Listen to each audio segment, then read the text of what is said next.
So, welcome to the Dr. Gundry podcast. You know, most of us know someone who has suffered from cancer, whether it's a parent, a sibling, a spouse, or a friend. Maybe you've been fighting your own fight and battle against cancer. Well, what if there was something you could do about it? Foods that you could prepare to help ward off dangerous cancers. So on today's episode, I'll be chatting with Leanna Werner Gray, best-selling author of The Earth Diet and 10-Minute Recipes. And her brand new book is called Cancer Free with Food, and how the right foods can reduce your cancer risk. But I also want to talk about if you've got cancer, how the right foods can really make a difference. So you're going to learn about Leanna's health journey, which foods to eat and which to avoid, because this is the Dr. Gundry podcast after all, and how you and your loved ones can start living healthier, cancer-free lives today. So, Leanna, welcome to the podcast. Thank you so much for having me, Dr. Gundry. Well, we're so happy to have you here. Now, when you were 21 years old, last year, I assume. Thank you. You discovered you had a golf ball-sized lump in your neck. So, tell me about that, and then I want you, as a segue, tell me what you thought caused that and what your medical journey was. So I grew up in Alice Springs, outback Australia, with a very indigenous rich culture. So from age 5, we were taught that the healthiest way for us to eat was to go out to our own backyard and to pull foods straight from the trees or the bush, because those were the most nutritious. So that was planted in my brain from a young age. Now, when I left Alice Springs to go to Brisbane, to go to university, I was living on my own and to my own devices. So I started to indulge in junk foods and fast foods and processed foods really for the first time. And I became very quickly addicted to it. And I knew it was wrong, and I knew I was depriving my body of nutrition every single day. And so I started to notice all these health issues started to happen, but I ignored them because the impulse to eat sugar and fast foods was much stronger at the time. So after 5 years of eating like that every single day and eating copious amounts of junk food, I mean, I would eat gummy bears for breakfast, I would eat pizza for lunch, KFC for dinner, McDonald's. Listeners, cover your ears, please. Yeah, oh, it's awful. Yeah. So then when I was 21, I ended up in hospital with the lump in my throat, which at first I just thought was a swollen gland. So I ignored it, and after 2 weeks it got bigger, it got worse. So my naturopath said, you need to go to the hospital and get this checked. So they did a biopsy, and when the results came back and they said, look, you have a 3.7 centimeter mass tumor in your lymphatic system, I went and researched what the lymphatic system was, and I learned that it's basically the body's sewage system. And so I was like, wow, that makes sense. I put way too many toxins into my body, that my body backfired and was like, you can't keep eating like this. So I knew that it was diet related. Also, my gut told me this is diet related. So that's when I started my healing journey, and I wanted to get healthy once and for all. Okay, so people who are listening or watching are going to say, okay, you had a lump in your neck. It was probably just a swollen gland. You actually have a biopsy that said it was a lymphoma, yes? Is that correct? I have a biopsy on my website that shows that I have a 3.7 centimeter tumor on the right side of my neck. And I actually went and got 3 different diagnoses from different doctors. And they all said different things. One said I had stage 1 cancer, one said I had stage 0 cancer, one said I had precancerous. And so at that point, I gathered some information about the medical industry at the time and thought, this seems like hocus pocus woo-wah. And they offered me a cervical cancer vaccination at the time. And I was like, how is this related? So that to me was enough for me to say, you know what, like I'm gonna opt out of this. And it wasn't stage 4 cancer. They weren't saying, you need to go for chemo next week, you need to go for surgery next week. They were saying, look, we can do surgery and we can remove it if you want. And they've done surgery for a lot smaller lumps, for sure. I also don't want to take away from people who have had stage 4 cancer or advanced cancer. Mine was very early and I was able to catch that very early. But it was enough for me to say, you know what, I don't want to just remove it. And that's something that the Indigenous people also taught me, was that if we have a sickness or like a tumor or a lump in our body, obviously tumors aren't meant to be anywhere in our body. So they said, if you just go and you do medical and you cut it out, that doesn't necessarily address the root cause. And I wanted to address the root cause once and for all, because I knew I had to stop eating like that. So that's when I said, you know what, I'm going to go and actually get healthy once and for all and go back to my roots, go back to nature. So I went and found a medical doctor who was helping people with vitamin C injections and helping people heal cancer naturally. And then I worked with a naturopath, and I started juicing 6 times a day. So I drank 6 vegetable juices a day. And then every time I had a craving for junk food, I thought, okay, how can I fulfill this craving in the most natural way possible? So I got into the kitchen and I started making recipes. Ah, okay. And that's where these recipes evolved from. Was like, okay, I'm craving chicken nuggets, I'm craving chocolate, I'm craving candy, I'm craving pancakes, waffles, whatever it was, I found a recipe that would nourish my body instead of poison it and make it worse. Now, were you brought up in a family that cooked? Yes, well, my father is a chef, and my mom's also a really good cook. Yes, and I hadn't cooked before that. I was, eating processed food for so many years. So when I got into the kitchen, I was amazed when I started putting ingredients together, just simple ingredients like to make a cookie dough, like tiger nut flour or almond flour and some monk fruit sweetener. Now that I use. My recipes have evolved since then. They've become a lot healthier. So I was surprised when I was making these foods. I was like, wow, I can eat this chocolate brownie every single day and get magnesium from it and protein, and it tastes good. And that was helping me not crave the bad stuff. Gotcha.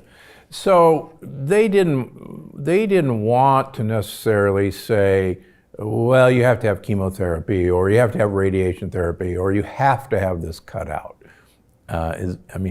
Did they propose any of those things to you? They weren't aggressive with me at all. Good. And also this was in Australia 10 years ago. I think Australia at that time was not as aggressive, but 5 years after that, my mum was diagnosed with advanced breast cancer in both her breasts.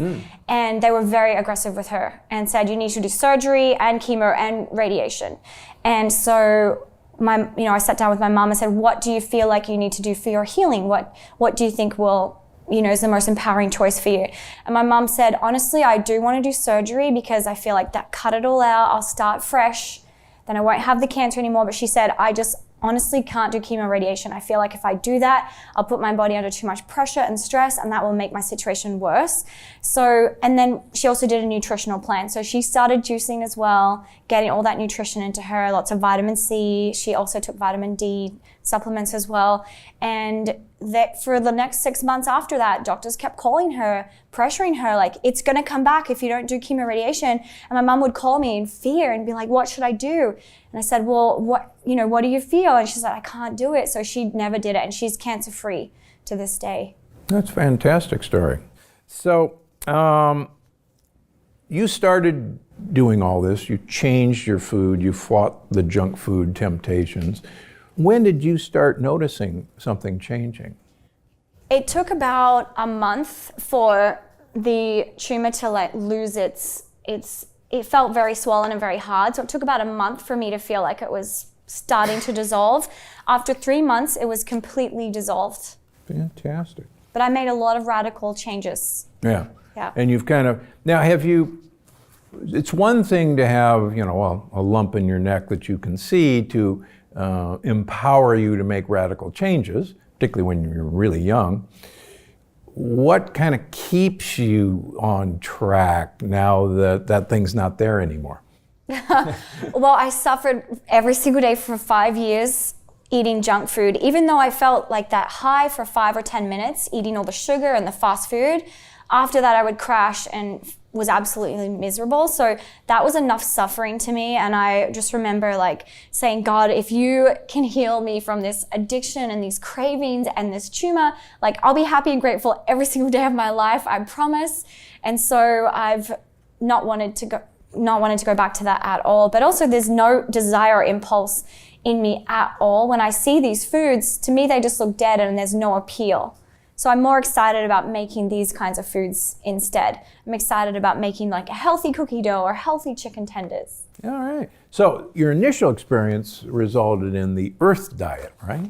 Yes. And so how is this new book, The Cancer Free with Food, different than the Earth Diet? Well, the Earth Diet started because I needed something at the time to hold me accountable to sticking to me only eating natural foods. And at the time it started as a blog for 365 days. I said, I'm only going to eat foods that come straight from the earth, as wholesome as possible for 1 year. And I want you, the world, my readers, to hold me accountable. So after the blog, then my readers were like, put this into a book. Can you put all of these recipes into a book? And I thought, that's a great idea. So Hay House published my first Earth Diet book. And then after that, I wanted to make it more specific for people with cancer or people that have cancer in their family like myself. Both of my grandfathers also passed away from cancer. And so for people that are predisposed to it, I wanted to say, here's some research that show which foods help us to reduce our risk of ever getting cancer. And if you have cancer, here are some foods that have been proven to shrink tumors and kill cancer cells. So I wanted to do research just for that. And I love the cancer community and love helping people with cancer because it's a terrible disease and a terrible feeling, and I've been there, and it feels like absolute rock bottom. It feels like hell, literally. So I want to help people that are in that situation. So when you did the Earth Diet and you did this year-long journey, you didn't have to move back to the outback and eat native plants. I mean, you were doing this from Brisbane, right? Exactly. The big city. Right. I wanted to find a way to make the natural indigenous lifestyle fit into our very fast-paced, busy, modern lifestyle. Yeah. And can you do it? Obviously you can. Yes. And you're going to teach us some of those things. So the new book is, Cancer Free with Food. So what are the most toxic foods that everyone should avoid? The most obvious one is sugar, white sugar and corn syrup. The body just doesn't know how to break that down. It's just way too much toxicity for the lymphatic system and the liver and the whole body. So that one's an obvious one. Also, a lot of preservatives like fillers, additives. I found a lot of research on those that have proven that those create toxins in the body, carcinogens, which lead to cancer. So obviously avoiding anything genetically engineered, and then also even microwave foods, because that's considered a form of radiation. So I thought that was fascinating. And then also I found some studies that were linked to foods that have been sprayed with pesticides. So fruits and vegetables sprayed with pesticides is incredibly toxic and does increase your chances of getting cancer. And some people say, well, that sucks. I just want to be able to go to the supermarket and buy a fruit and vegetable. I know. So do I. But if we're in this country, in America, we have to buy organic produce or grow it ourselves because we are at risk of getting a lot of pesticide exposure. And then also farmed seafood was really toxic. I was surprised about how toxic farmed seafood was. I didn't think it could be that awful. It's really bad. And as you know, in all my books, I say, please, please, please, only wild caught fish. And we're beginning to see actually tricks. I saw on a restaurant menu actually this past week that they were advertising ocean-raised seafood. What's that? And yeah, it's that. That's called farmed, seafood. But it sounds so much more, wild ocean raised, and there was the word raised, caught my attention. And everybody says, oh, but it's, ocean, it's wild. No, it's not. Yeah, they're smart with their marketing. That's something people need to be cautious of, is the packet might look natural or like say ocean raised fish, but it's just marketing. Yeah, very true. Okay, so a lot of my listeners know that I've been talking about the importance of vitamin D, and off camera we were talking about that. So what are your recommendations for people in terms of vitamin D? Well, I recommend getting blood work every 12 to 24 months and just checking your vitamin D levels. And if they're down, take supplements. But also go out and get sunshine and don't be afraid of the sun. I also did a lot of research on skin cancer, and there are legit studies that say that more cancer is caused from skin cancer and the carcinogens in skin cancer, sunscreen, and how toxic sunscreen is versus the sun. Very true. Yeah, that's part of my 7 deadly disruptors, and sunscreen is right up there on carcinogens. And it's interesting, the University of California, San Diego, just kind of down the road from here, published a number of papers on the effect of vitamin D in cancer, and they've found that most people with cancer have low vitamin D levels. And there's a very strong association, in their opinion, between low vitamin D and the development of cancer. And I've certainly seen that in my practice. Mm-hmm. In fact, shockingly, they think the average American should take 9,600 international units of vitamin D3 a day to have an adequate level.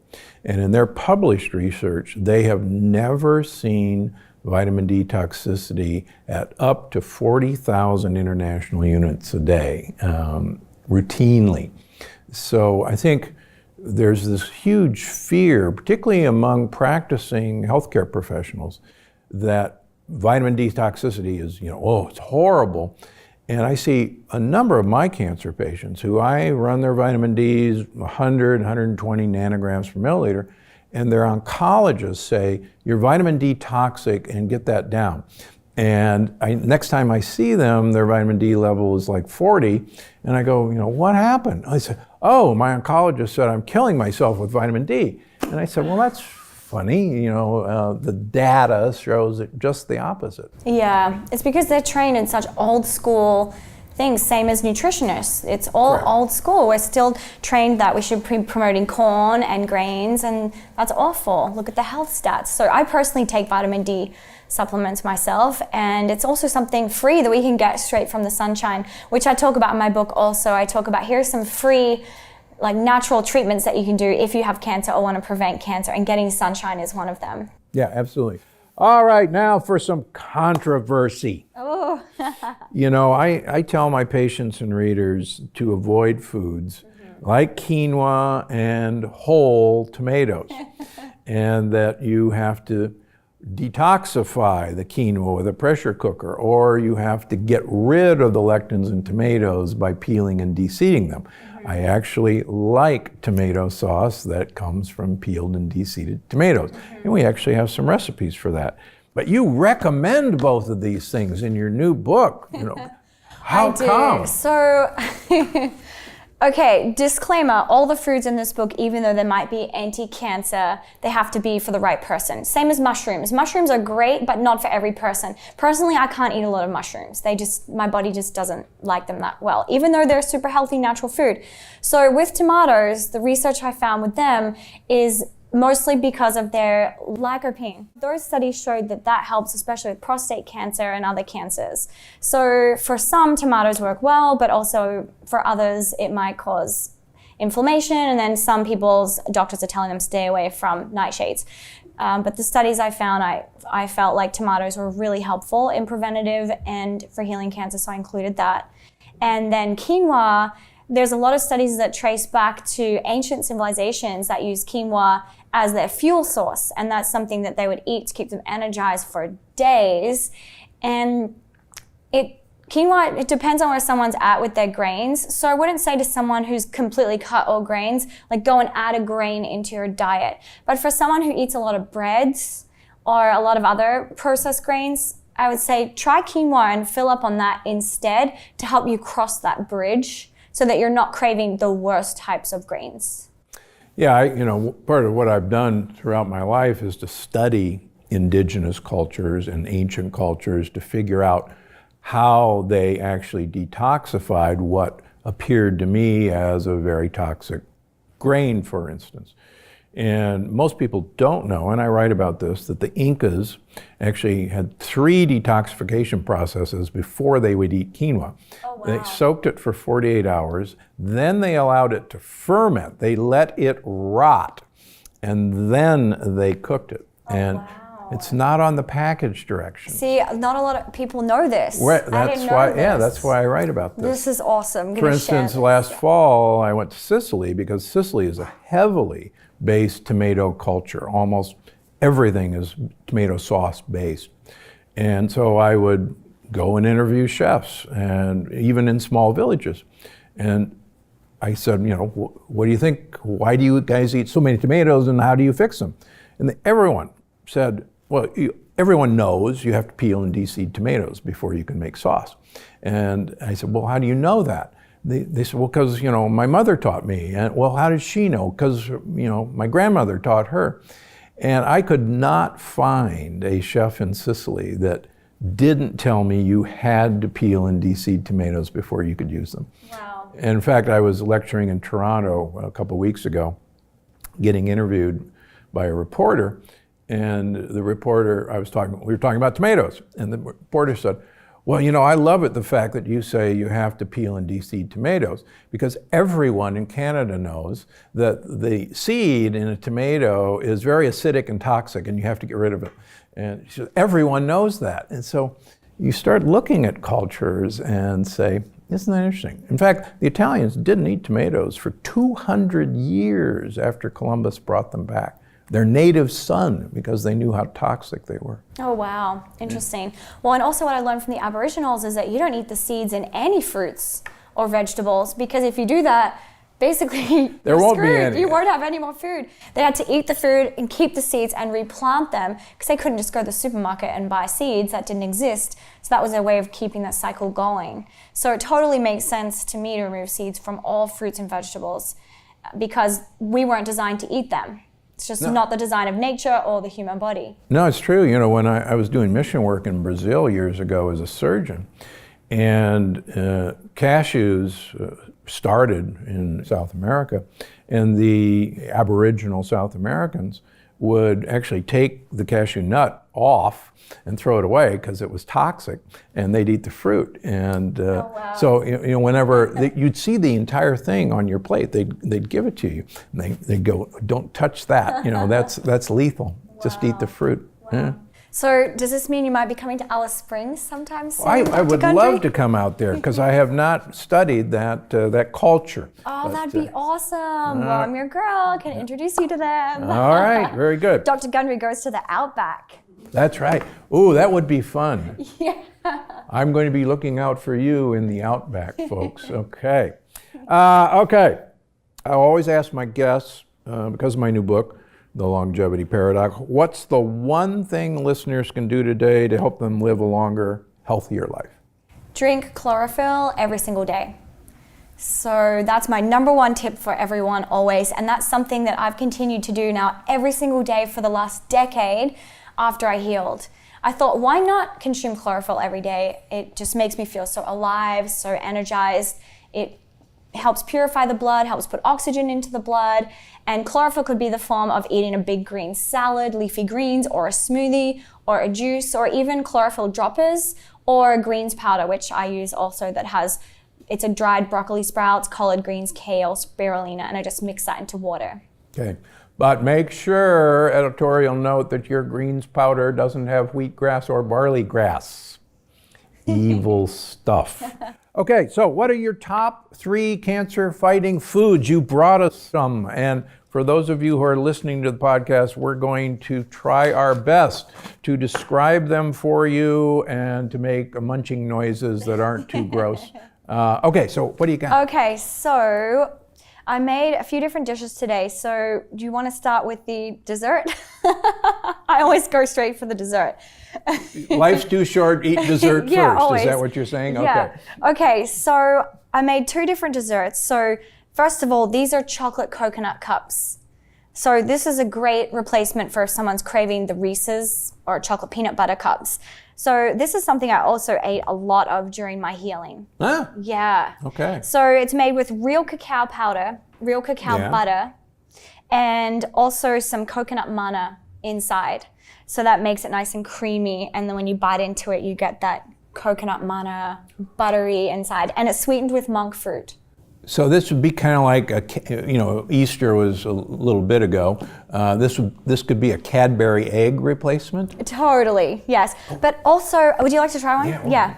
So one of the studies I found is that cacao does have anti-tumor activities. And it's a functional food, which I was so happy about, and so would all you chocolate lovers be happy to hear that chocolate is medicine. Oh gosh, yes. Has huge amounts of polyphenols. And particularly in my cancer practice, and I have a big cancer practice, chapter 10 of the Plant Paradox is the cancer program. We want everyone in ketosis, and so coconut has MCT oil, which will get you into ketosis pretty easily. But yeah, that's delicious. You like it? Okay. Okay, I'm gonna put that down. Okay. So then I use these for the chocolate chunks in the cookie dough recipe. Ah, okay. Now the cookie dough recipe, instead of using flour, is made with tiger nut flour, which I know that you're a big fan of. Big fan of. I've actually been writing about it for years, and we have it in our recipes, and people go, tiger nuts, what the heck are those? Yeah, people are like, are they a nut? Well, no, they're a root vegetable. Correct. Same amount of iron as red meat. So these are excellent. You're getting a lot of iron from eating cookies. Wow. Yay, so tiger nut flour, sweetened with monk fruit as well. I put a bit of sea salt in there. Now, it almost looks like you have two kinds. Yeah, so I rolled these ones in cacao powder. Ah, okay. So I just love that richness of the cacao powder, and then bite into it and you get that soft, moist, sweet cookie dough inside. And then with the chocolate coconut chunks, delish. Now, these are raw. These are raw, no bake, and these are a legit 5-minute recipe. Now, you just store everything into a bowl and it's done. Now, you can bake them for 7 minutes in the oven Ah, okay. if you want a hot, melt-in-your-mouth chocolate chip cookie. So this is actually okay for me? This is a great replacement, a great upgrade, actually nutrient-rich cookie dough. So you're a junk food addict that created her own junk food so that you can, Junk food gone healthy. And I think that's what we have to do. One of my very good friends, Jimmy Schmidt, who's won 3 James Beard Award, saying, there is no way we are going to stop people from eating the textures and flavors that they crave. Exactly. And we basically have to convince them that they can get all those flavors and textures using things that will make them healthy. Yes. Yeah. And that's what I aimed for my books to do, because I came from that place of being a junk food addict and now being a health and nutrition coach for the past decade. If you tell someone who's addicted, like, you can never eat this again, you can never have cookies, chocolate bread, they're like, okay, bye, see ya. No, that's exactly right. In all of our books, and the new one, the Plant Paradox Family Cookbook, will be out this fall. Very what exciting. we strive to do is, because a kid wants a chicken Chicken McNugget. tender, yeah. So help me with this. How are we going to do that? So this is organic chicken. Very important that meat has to be organic. I coated this in macadamia nut milk, but people could also coat it in pasture-raised eggs as well. And then the coating is tiger nut flour with turmeric and some black pepper and some sea salt. And then you can bake them or fry them. But guess what olive oil I fried these in, Dr. Gundry? Which one? Dr. Gundry's olive oil. Oh my gosh. Yeah, the best there is. Okay. I know you know, but tell our audience, why the black pepper and turmeric together? Well, from the studies that I found, that combining those two together, they have more powerful effects in the body. These are one of my favorite recipes.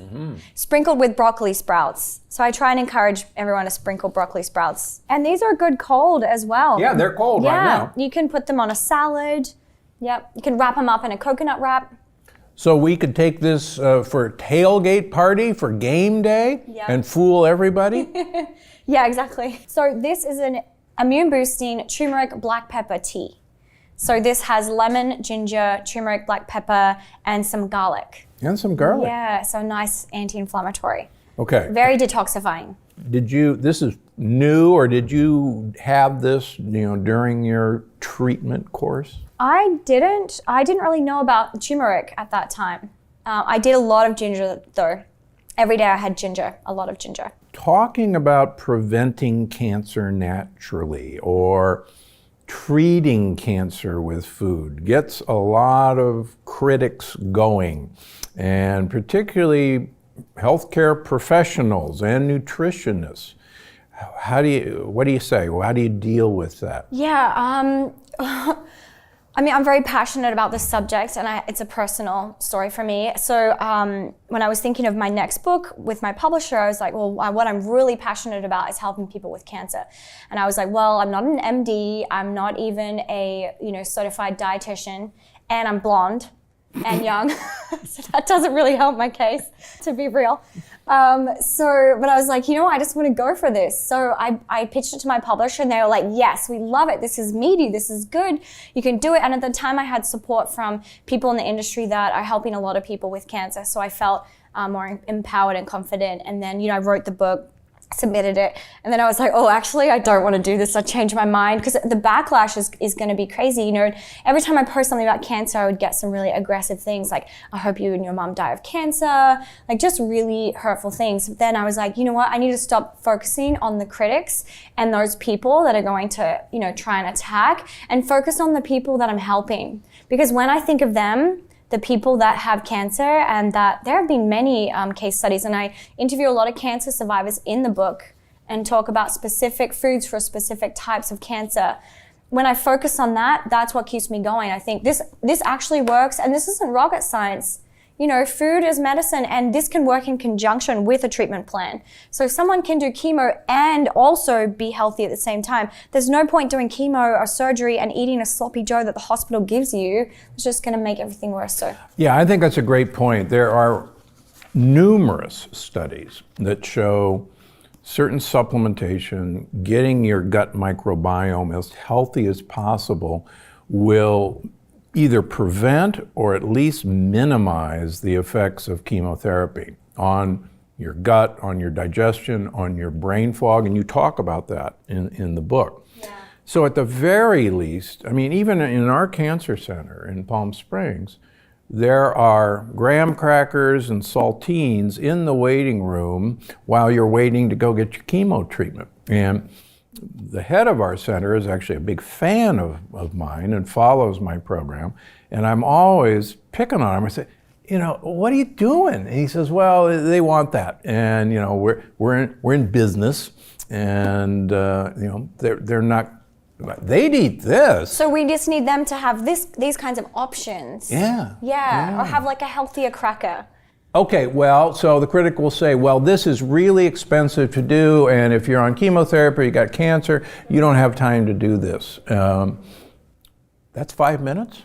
Yeah, 5 minutes, just throw it in. Tiger nut, monk fruit, chocolate chunks, vanilla, sea salt, done. So this is very time effective, but also I realize that we can't put a price on our health. If you want to stay living, we have to invest in food, and maybe if we start investing more in organic foods, we'll spend less on other things that we don't really need. But also there's ways to shop more effectively.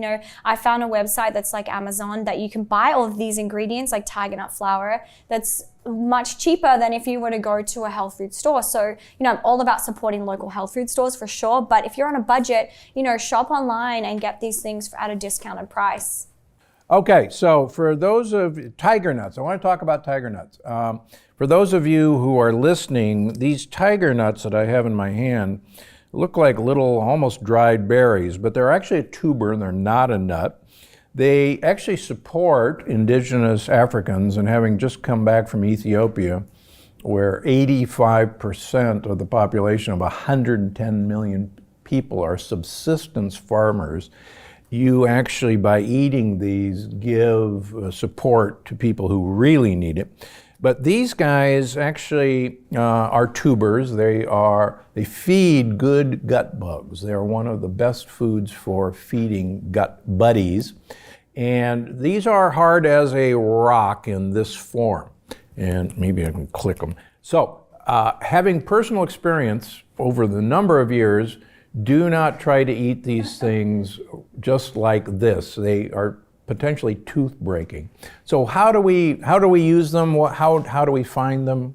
Yeah, so they can be shocking to someone who just tries to eat them like this. So I would recommend getting the peeled tiger nuts, and you can also get sliced tiger nuts also. But if you do get the whole tiger nuts, I'll soak them overnight, and then you can eat them now they're nice and soft. They're also great for a breakfast. But then also you can just buy the tiger nut flour. Or you can grind these up yourself in a food processor and make your own tiger nut flour. The one that I use and Dr. Gundry uses, I believe, is Organic Gemini. And you can get that, well, I shop at Vitacost.com. So Good spot. Yeah. Good spot. So you can get it from there. Just type in tiger nuts and it'll come up. I also have a code, if I can say that. You sure can. It's Earth Diet. So you get an extra 10% off your entire order. So Vitacost.com, type in tiger nuts, and then put the code Earth Diet when you check out. That helps people who are really tight for money, because I don't want people to have money hold them back from living a healthy life. Yeah, and if we, like you say, if we spent our money on food, we wouldn't have to spend our money on treatments like people have to go through. Exactly. And people feel more alive, have more energy, and then they can do other more creative things that bring in more money. So it's like a whole cycle. And fun fact, if you get the sliced ones, you can actually use them like slivered almonds, and they make a very attractive addition to a salad. Yes, and also a dessert too. You can roll the cookie dough in the sliced tiger nuts. Ooh, yeah. And they look beautiful and fancy. But my favorite way to use tiger nuts, I would have to say overall, number one, is making a tiger nut milk. So I'll do 1 cup of tiger nuts, and the recipe's in the book, 1 cup of tiger nuts to 4 cups of water, and that's it.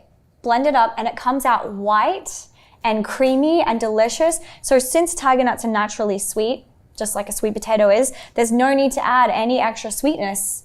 It's just perfectly creamy and sweet and just so delicious and refreshing. And some amazing studies I found on tiger nuts is that when we consume more tiger nuts, it helps detox our liver and also protect our liver. So I include these studies in the book. I actually list tiger nuts as a number 10 top anti-cancer food in the book. So if someone is going through chemo, it would be really helpful if they're drinking tiger nut milk every day to help their liver. So ditch the cashew milk, ditch the oat milk. We're going on a tiger nut milk craze. Yeah, woo! All right, very Finally. good. Finally, these guys need recognition. Okay, so where do we find Cancer Free with Food? So you can find it at Amazon, also Barnes & Noble, or any bookstore will also have it. It's a bestseller, number 1 on oncology on Amazon. It's a top 100 on Barnes & Noble, and also a top 100 on Amazon overall as well. So yeah, please get the book, enjoy it, and then share it with anyone that you know who has cancer or anyone who wants to prevent cancer. Well, thanks so much for joining us, and thank you for the great healthy food. See, you can have junk food that actually heals you rather than kills you. All right, so that's it for today. I'm Dr. Gundry, and we'll see you next week. Before you go, I just wanted to remind you that you can find the show on iTunes, Google Play, Stitcher, or wherever you get your podcasts. Because I'm Dr. Gundry, and I'm always looking out for you.